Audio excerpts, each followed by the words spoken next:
Now, to discuss these measures and other issues on the economy, we have with us Professor Shin Sang-hyup from Kyunghee University. Thank you for coming in today. It's a pleasure to be here. So the EU has now come out with its own steel tariffs to impose on the international community. It is perhaps what everyone expected when the US triggered this trade tariff war, whatever you want to call it, with its own steel tariffs earlier this year. What is your reaction to these latest developments? Well, the European Commission imposed the provisional safeguard measures on the imports of the 23 targeted steel products from the foreign countries. And then this provisional safeguard measures can be remain in place for maximum 200 days. And then actually it takes the form of the tariff rate quota. That means according to the European Commission, they will impose 25% tariffs on the export volume more than the average export volume for the last 3 years. So they said that it cannot be, give a huge negative impact on steel producers, foreign steel producers who have exported their products to the European Union. Well, this is the fact, content decision made by the European Commission. But we have to think about why they decide to impose the safeguard measures. Well, that is certainly the American government protectionist trade policy.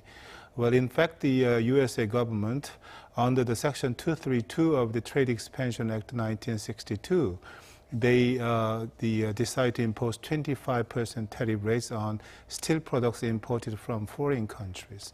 And then after the USA's decision, there was a so-called trade diversion effects. Trade diversion effects means that the steel producers who exported their products to the USA market, after the USA's government new protectionist trade policy, they changed their destination of exports from USA to the European Union.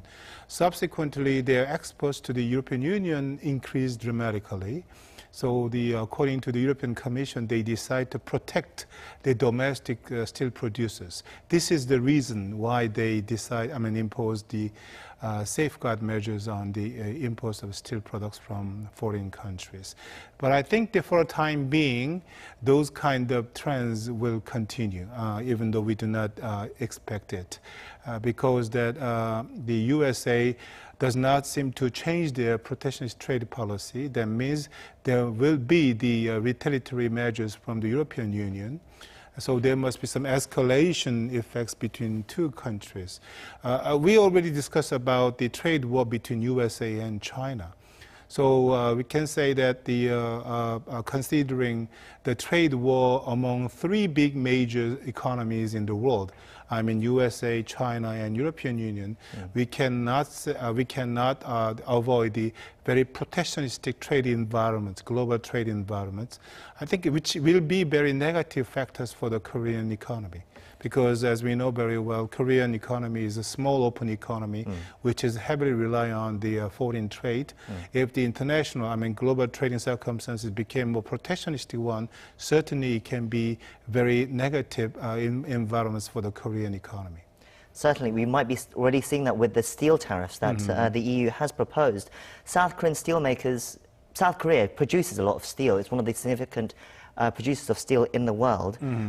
And South Korean producers must be concerned with this latest announcement. Definitely. What kind of impact do you think it could have? Well, South Korean steel producers are one of the major producers in the world. According to the explanation given by the reporter just before, Korea has been the #3 steel exporter to the USA market and #4 to the European Union market. Definitely, we have been one of the major steel producers in the world. But after the USA's very protectionist trade policy taken roughly the end of March, the Korean steel producers have sought for alternative markets. So subsequently, Korean exports to the European Union increased faster than expectation. Well, they can be the reason why the European Union they took the the safeguard measures against the foreign steel producers. Well, but anyway, so there is trade diversion effects, and the South Korean government just tried to minimize the negative effects caused by the Americans' government very protectionist trade policy. But if the European Union also impose the safeguard measures, provisional safeguard measures on the steel products exported by the Korea, definitely Korean steel producers will face more challenges in their trade with other countries. If I give you a figure, South Korean annual exports of the 23 targeted products, which was designated by the European Union, actually it reached 3.3 million tons, and it was worth of $2.9 billion, the exports. But after the European Union, right now government prepared, convened a meeting with the Korean steelmakers to estimate the potential negative impacts on the Korean steel industry. So we have to wait and see, but we can easily guess that there must be very heavy negative impact on the Korean steel producers, because we cannot export to the USA market, we cannot export to the European market. Then unless finding the alternative market, the Korean steel producers will face more difficulties in exporting their products. And it's not just steel. The US has also held a hearing today about imposing tariffs on imported cars as well. I mean, potentially that could be even bigger impact than steel is for South Korea. I think so, because the Korean automakers are certainly one of the major automakers in the world. Hyundai, Kia, and then Samsung, and then GM, and Sangyong. And then, as you know well, out of the total number of the cars produced by these major Korean automakers, roughly 20 or 25% cars are assembled in foreign production lines in the United States or in China, in other countries. So if the USA government imposed very heavy tariffs on imported cars, definitely directly Korean automakers will be affected. And then of course, then secondly, we are right now finding the alternative market which can replace the USA market. But as you know very well, USA market is the largest auto market in the world. So it could be very difficult for Korean automakers, practically speaking, to find the alternative market. And then another market, potential market for us is China. But China is not free from the negative impact caused by the very protectionist trade policy of the USA government. On the flip side, EU has just signed its largest ever, supposedly, free trade agreement with Japan. Right. It's also started a free trade agreement with Australia and New Zealand. And then also in Asia, the 16 countries of the Regional Comprehensive Economic Partnership, or RCEP, as they're known, have also started negotiating again of how to move ahead with their agreement.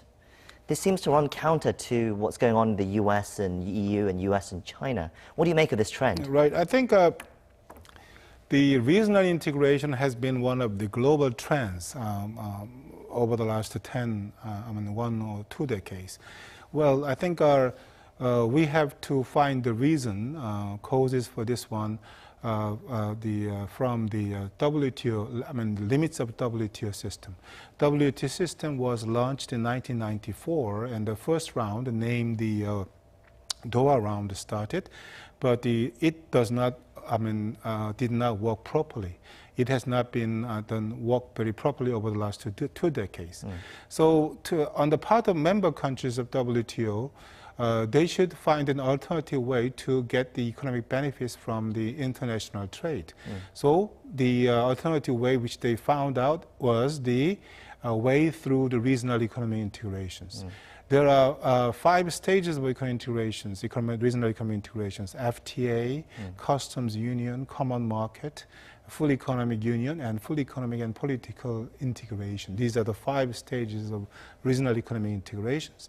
And by having a membership of the various forms and various stages of economic integrations, member countries could gain some economic benefits from trade. So it has been a global trend of course, the economic fundamentals of the WTO is different from the fundamentals of regional economic integrations, because WTO is based on multilateralism and regional economic integration is based on bilateralism or regionalism.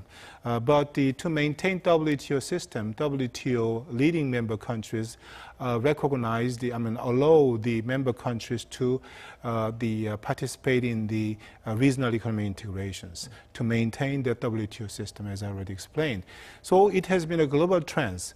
But the second one, this time, the very protectionistic trade policy of the United States, it can be another factor which pushed the member countries to have more strong motivations of the membership of the regional economic integrations.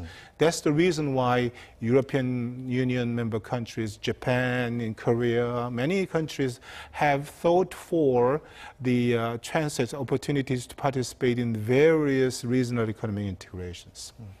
Now let's move on to South Korea quickly. So in South Korea, of course, all these kind of trade wars going on, which is going to affect the South Korean economy.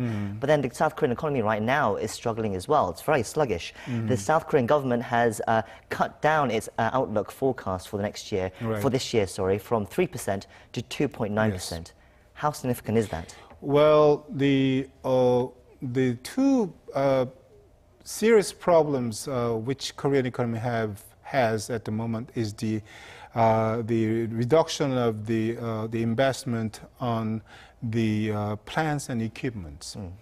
As of the end of 2017, actually forecasted the increased rates of the investment on plants and equipment was about 3.3%, but actually the increased rate of the investment on equipment and plants and equipment was only 1.5%. And another one is the shrink of the private consumption. Well, also the private consumption increasing rate was, estimated one as the end of the 2017 was 2.8%, but the real figure was the 2.7%. So we're considering these two things, we can find it out how serious Korean economy is. Because, as I already explained, the Korean economy is open, the small and open economy, and then Korean economic structure is very heavily relying on the external trade. But over the last 15 years, since 2003, the global economic growth rate was higher than the Korean economic growth rate. What does it mean? The external circumstances for Korean economy was quite favorable, but because of domestic reasons, Korean economy failed to achieve the higher economic growth rate. So the reason in the domestic economic structure is, Korean domestic structure is the shrink of the investment on plant and equipments, and then they slow down the private consumption. So these are the two macroeconomic indexes which are showing how serious Korean economy is at the moment. And on the top of this one, another macroeconomic index showing the seriousness of the Korean economy at the moment is the unemployment rate.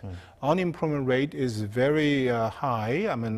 Relatively higher than the before, and then huge household debt, and then those kind of things. Macroeconomic indexes show the quite seriousness of the Korean economy. So, if you ask me what are the measures South Korean government should take, that is that Korean government, I think they should take more initiative roles in the develop and implementing the industrial policy which can promote so-called strategic industries, as they did in 1960s, 70s, and 80s. Over the last 15 years, Korean economic policy was based on neoliberalism. That means the government refrained themselves from participating in the market. But right now, what was the record? The outcomes of those kind of policy over the last 15 years, Korean economy is right now in a bad shape. So Korean government should have to develop and implement more efficient industrial policy which can promote safer strategic the industries. And then to achieve the very good outcomes in this policy, the cooperation with big business conglomerates seems to be very important. And then another one is that, the government right now emphasizes social welfare policies, but, the government is missing how to get the money, which will be very important for the efficient and aggressive social welfare policy. So what I'm saying is that by implementing or implementing efficient industrial policy, government should make more money. And then with that money, the government should implement the very efficient and aggressive social welfare policy. Plus, to do that, they should cooperate with the Korean, big business conglomerate. Professor Shin, we're out of time, but thank you for coming in today and sharing your expertise with us. My pleasure.